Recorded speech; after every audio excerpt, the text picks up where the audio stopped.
Okay, maybe motorcycles like this Honda Shadow aren't exactly a budget Harley Davidson, because this bike doesn't really feel like a Harley Davidson at all. However, I maintain that Japanese-built cruisers like this Honda Shadow are some of the best deals on two wheels, and I'll show you why. Let's talk about what makes a Japanese cruiser like this Shadow 600 so smart.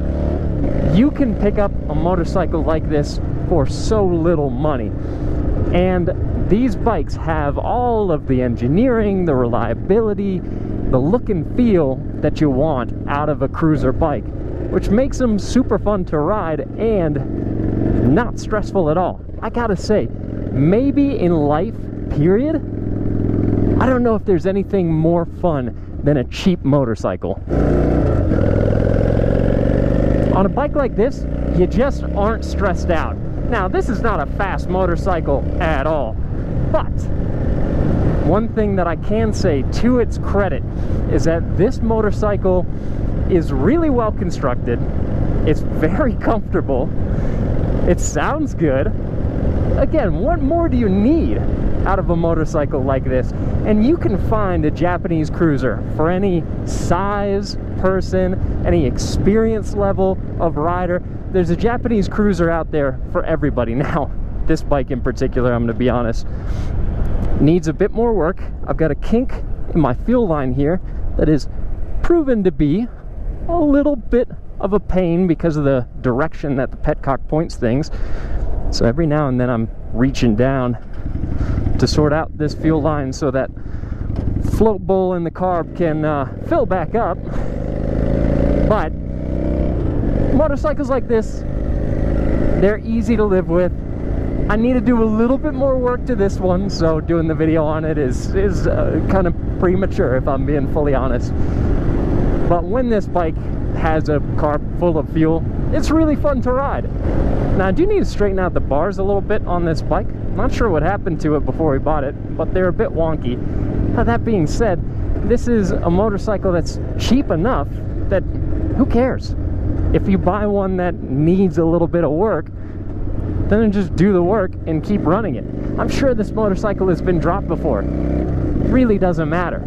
Especially for starter riders, motorcycles like these are perfect because this is an inexpensive bike. You can regularly find Honda Shadow 600s like this one for $1,500 to $2,000. Maybe a really nice one will cost $3,000 or a little over, but it's an inexpensive bike to get into, and it's still got the look and it's still got the sound, and that's pretty important. But if you're a beginner rider, a motorcycle like this is relatively lightweight. This one's around 445 pounds, and it's not going to be too difficult to ride. This 583cc V-twin makes about 41 horsepower, 38 pound-feet of torque, so very easy to manage. It is just a 4-speed transmission, so this isn't going to be the best highway bike. I know that because I've ridden it for about a 2-hour stretch on the highway. It wasn't fantastic. I wouldn't recommend. It's fine, you can get by on it, but not my favorite highway bike. But that's not really important because I don't think most newer riders are shopping for a bike to ride frequently on the highway. What makes this awesome as a beginner bike is a couple things. For one, parts are very inexpensive and the bike itself is very inexpensive. It also makes for a great canvas to learn how to do some modification on, because this motorcycle is not so valuable because of its originality. It's just a running, riding motorcycle, and that's where all of its value is. So if you want to do something like my fiance's doing, trying to learn how to do engraving, then you can practice on this bike. You're not going to impact the value like you would if you started taking an engraving pen to maybe a $10,000 brand new bike, but you hadn't really perfected the craft yet. So this is a motorcycle that we're planning to have her practice a great many things on. My fiance would really love to get into pinstriping, for example. So we can pinstripe this tank, and then if it doesn't go that well, we can wipe it down, shoot another coat of black paint on it, because I'm sure you can tell this is just a backyard rattle can job. nothing too special. This bike is also pretty durable and easy to work on. It is a Honda after all. I've had this carb apart a couple times. It's just a single carburetor on this 600. That makes it pretty easy. Everything is very accessible, and the way that it's laid out is pretty smart. Something else that is interesting on this bike is the fact that it is liquid cooled. So there's this radiator up front and a radiator cap hidden under this cover. So they do a decent job of hiding that fact. They even put heat fins on the motor as if it were air cooled to give it that look, but it's liquid cooled, which is kind of a benefit on a hot day. Now, I also want to say a quick thanks to Scott and the team over at Rider Justice. We've been working with them roundabout since we started this channel, and they're great people to work with. If you ever need legal representation after an incident, either on 2 wheels or on 4, make sure you call Scott first, because they're the people to work with, and you can check out their link down below. Now, I still love Harley Davidsons, and I think for the right rider, they're definitely worth the money. I've owned a Harley in the past, and I will own a Harley again in the future. But this is a much unloved category of bike.